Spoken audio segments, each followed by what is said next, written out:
মা হুম বলছি বাবা যে ইলিশ মাছটা আনলো ওটা কি রান্না করবেন আজকে? হ্যাঁ করবো তো।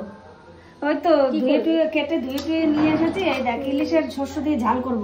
এই দেখ ঝাল করতে লাগবে আমার নুন, হলুদ, জিরে বাটা, পোস্ত, সর্ষে একসঙ্গে বেটে নিয়েছি, আর কাঁচা লঙ্কা বাটা, আর কাশ্মীরি লঙ্কা গুঁড়ি, আর লাগবে কাঁচা তেল। আমি কাঁচাই মাখাবো, মাখিয়ে তেলের উপর দেবো। দেখো দেখো বন্ধুরা, সব মশলাগুলো আমি দিয়ে দিলাম।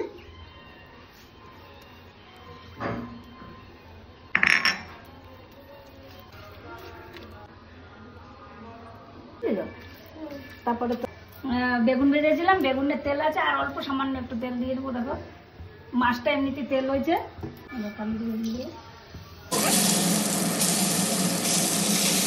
এই দেখো একবার একটু জল দিয়ে দিলাম, একবারে দিয়ে দিলাম। বাপে বাপে হতে থাক, তারপর আর একটু জল দিয়ে উল্টে দেবো। উল্টে দিচ্ছি, এবার উল্টে দেবো। দেখো তেল বেরিয়ে গেছে, দেখেছো?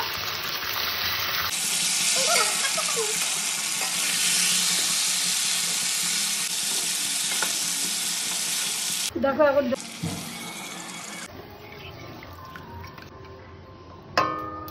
এই থালাটা